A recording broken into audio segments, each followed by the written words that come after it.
Hey everybody, welcome back to Anne's House of Six. I'm Anne, so happy to have you with me again this week. This week I kind of wanted to talk about exactly what my husband and I did to save money. Um, so far I've been putting out videos about some specific ways to save money. I think my last video was on garage sales and some of the things you can get there and how you could start building a household with garage sale items. But I really hope that this channel can show that there are small ways to save money that do add up. It takes time. It takes a lot of time to really save a good amount of money. But there are ways to do it. I know things are different. The economy's different. You know, Incomes haven't caught up with inflation. All kinds of things are factors today. But I still think that it can be done.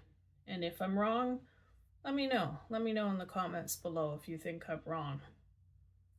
So I think I'm gonna do like a series of videos just to show you what we went through and exactly what we did to raise our family on the one income.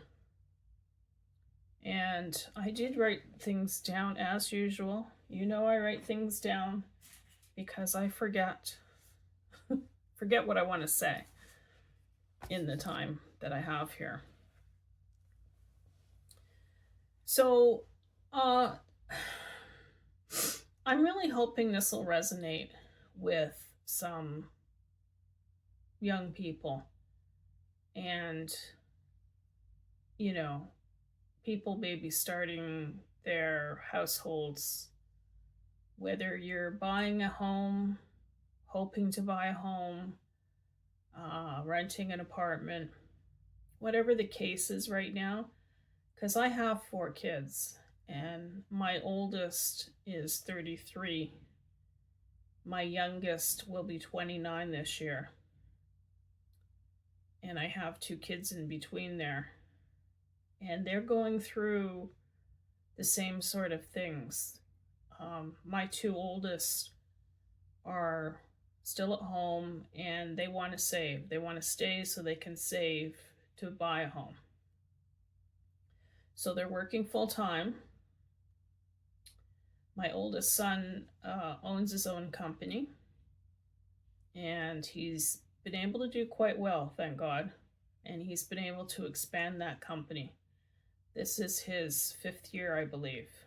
And he has, within those 5 years, expanded his company. My second son, second oldest, he works for a large company. He's pretty happy there. And, there's the occasional talk of layoffs, but he's got some seniority there right now, so hopefully he'll be okay. My daughter, who is 3rd in line, works at a university in the medical area. And I think her job is pretty secure too.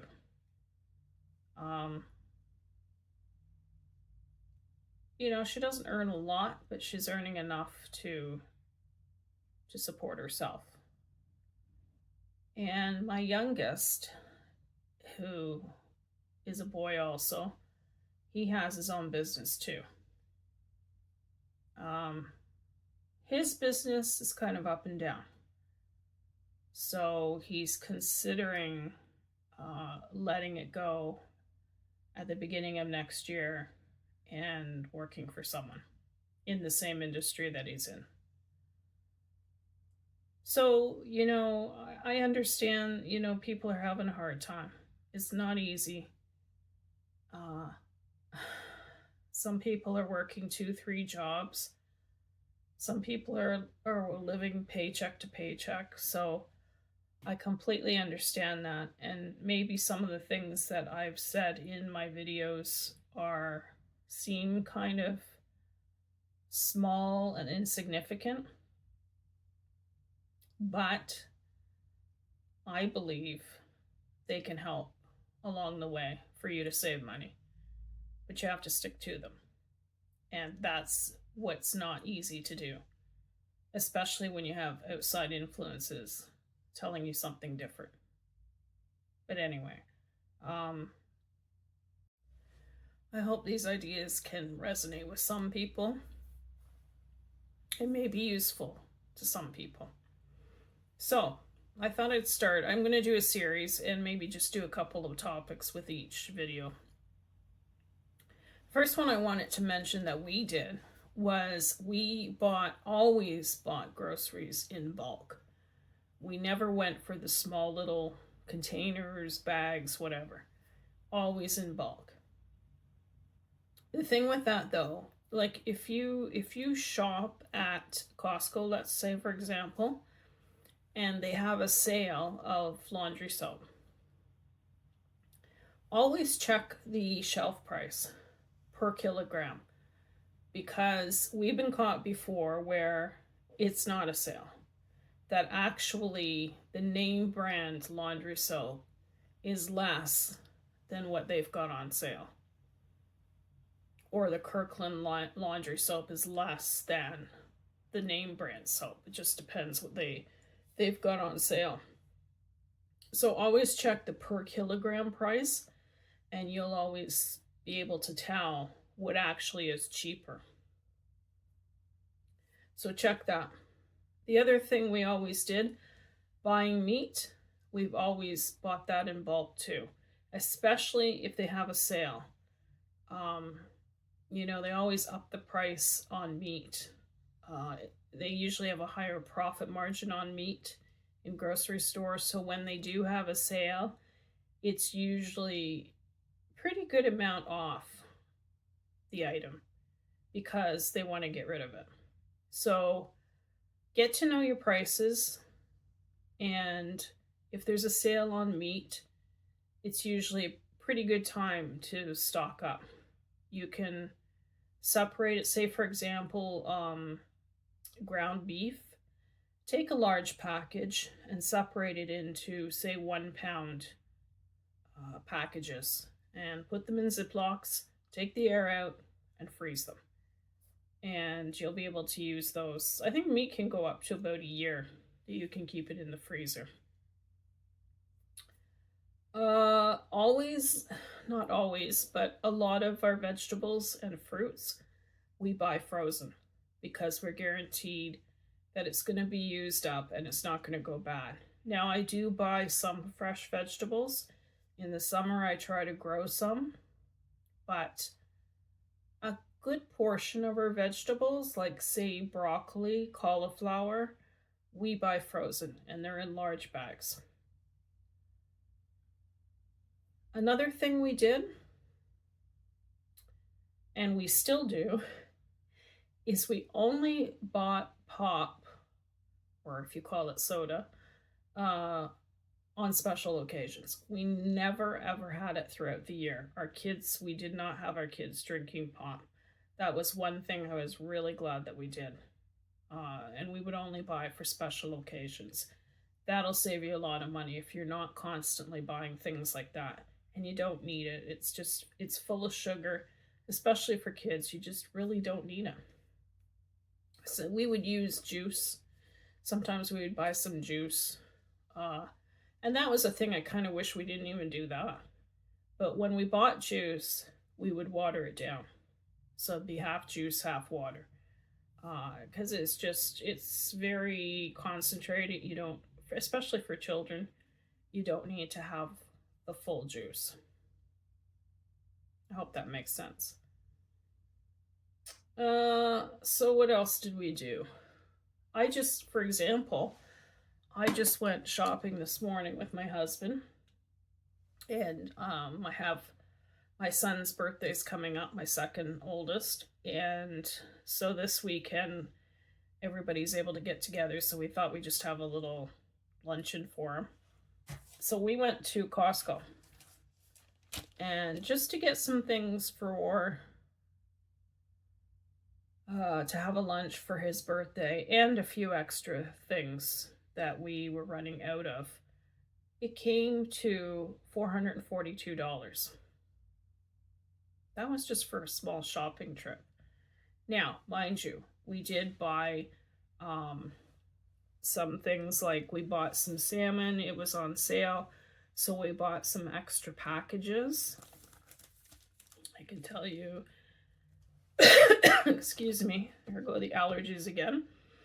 The frozen salmon had $5 off, so we bought two packages of those. And we had another salmon too. That one wasn't on sale. And then the pork loin, we bought their pork loin, which is quite large. And that was $6 off, so we bought two of those. Their chicken drumsticks were $5 off, so we bought two packages of those. Now the pork loin, we get about 3 meals at least out of the size. It's quite large. I should have looked at the kilograms, but it's quite large, so we get about 3 meals. The drumsticks, the package, we get, I would say, 2 meals out of those. So yeah, so we paid $20.79 for the drumsticks minus $5, so about $15, and we'll get 2 meals out of that. So, that's about $7.50 per meal. That's not bad. Excuse me, I'm gonna take another drink.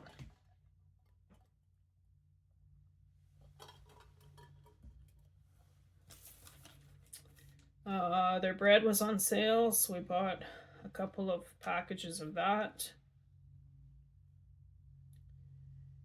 And we bought some more eggs and butter. And that came to $4.42. So that's pretty expensive. It's hard for people today. I mean, we won't probably shop for another 2 weeks. Usually we try to go every 2 weeks. So that's difficult for people to spend that kind of money.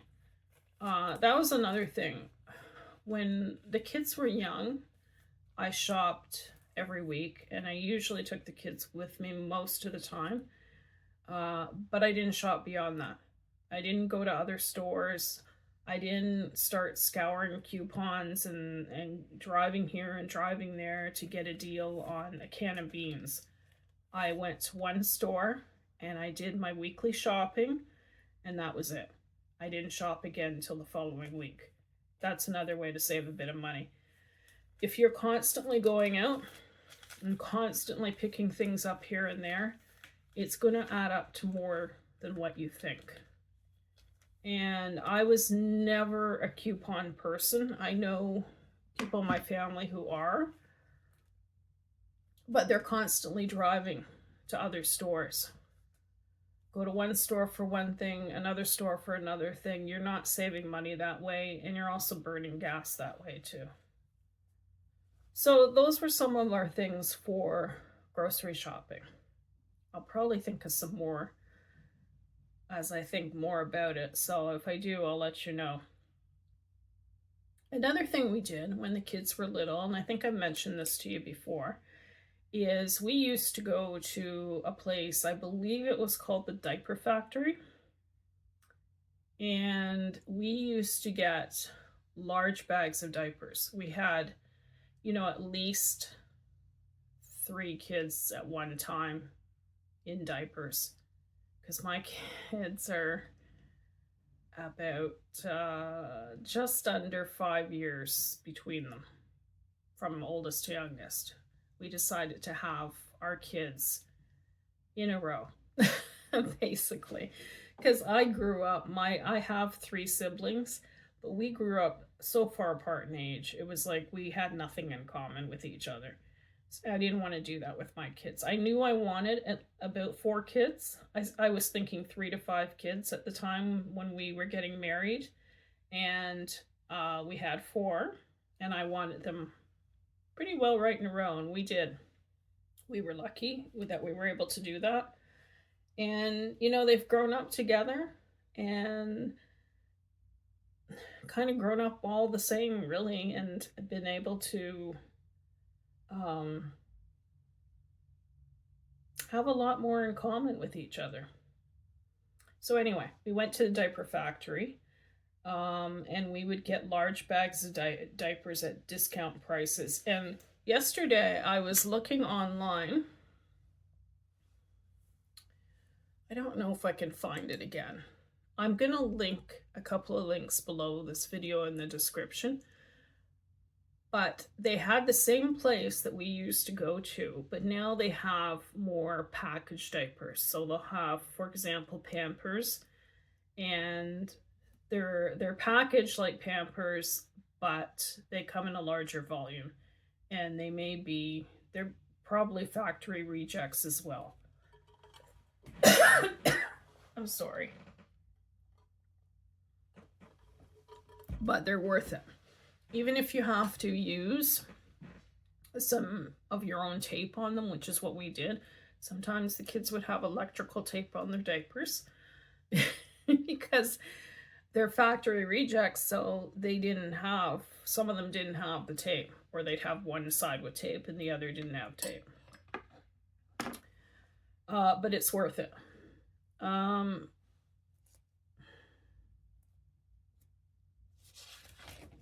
I remember, and I know I think I told you this story, or it was on one of my blogs. They came at a time where they were doing boys' diapers and girls' diapers. So we'd have blue diapers and pink diapers.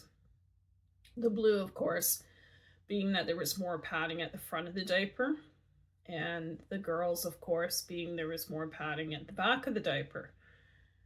Well, we didn't really care. We figured we need a diaper. So my husband would go in, and there'd be this huge lineup for blue diapers, but nobody lined up for the pink diapers. So he would just go in, grab a couple bags of pink diapers, and we'd be out within 5 minutes. We'd be done, and we'd have our diapers. So don't worry about what they look like. Use those type of places where you can get discounts on diapers, because they get really expensive, and the more kids you have, the more expensive it gets. So that's just a couple things. So we touched on groceries, and we touched on, when your children are babies and buying diapers, which is a huge expense added on to your groceries. Those are just a couple of things that we did. I'm going to do a little series of these videos of exactly what my husband and I did to save money. I hope it helps. Maybe just some little ideas that maybe you hadn't thought about, or thought in a different way. But I would love to hear from you guys, and I'd love to know what you do, especially for groceries right now. What are you doing to try to save some money on groceries? Do you shop in certain places that have lower prices? Are you going without certain groceries because they're so expensive? I would absolutely love to hear from you. So I hope you'll subscribe and like my video, and leave a comment below. It'd be great to get a conversation going about that. Let me know what you think. And we'll see you next time. Bye.